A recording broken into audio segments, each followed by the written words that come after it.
muxuu yahay hubka sunta ah ee Israa'iil u adeegsatay marinka Gaza? Kani waa hubka kiimikada ah ee Israa'iil ay u isticmaashay dadka Falastiiniyiinta. waa maaddo kiimika oo hub ahaan loo adeegsado lana yiraahdo fosfraska caddaanka ah. hubkan halista badan waxa uu dhalaaliyaa jirka bini'aadamka isagoo ka tagaya qalfoof madhan. waa nooc adeegsigiisu uu ka mamnuuc yahay goobaha ay ku dhaqan yihiin dadka rayidka ah, balse Israa'iil waxay u adeegsatay marinka Gaza sida ay sheegtay hay'adda xuquuqda bini'aadamka u dooda ee Human Rights Watch la yiraahdo. waa maxay white phosphorus? maadadan sunta ah ee white phosphoruska caddaanka ah loogu yeedho waa mid waxyeeladeedu aad u sarreyso marka ay la falgasho hawada oksijiinta.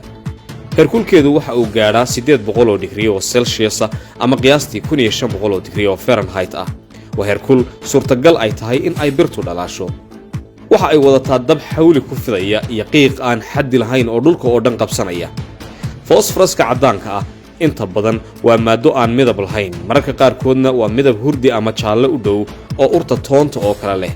waa ay adag tahay in la damiyo ilaa uu iskii u damo ama uu waayo hawada oksijiinta.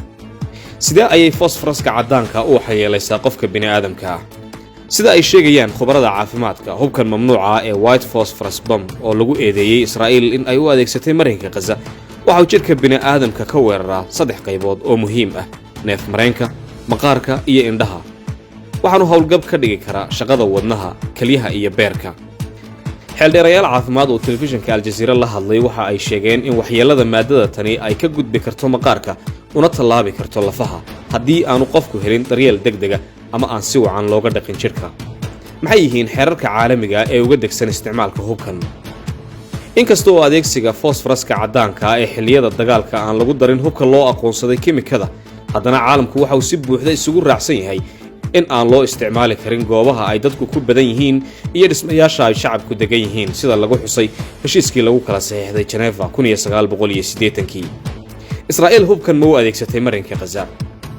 sida ay tilmaamayso warbixin ka soo baxday hay'adda Human Rights Watch ee xuquuqda bini'aadamka u dooda, Israa'iil sanadkii 2009 waxay u adeegsatay dadka Falastiiniyiinta ah hubka noocan ah intii lagu guda jiray howlgalka ay u bixiyeen Castle Lead oo ay ku qaadeen marinka Gaza. Israa'iil ma diidin mana yeelin waxa ka jira in ay adeegsatay maadada phosphoruska caddaanka ah ee sunta ah.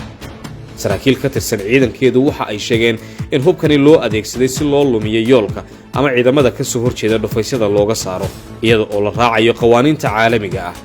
laakiin waxa ay diideen in goobaha shacabka loo adeegsaday. bishii inna weedaaratay waxa warbaahinta qabsaday muuqaallo muujinaya ciidanka Israa'iil oo hubkan u adeegsanaya goobo ay shacabku ku badan yihiin oo ku yaala marinka Gaza.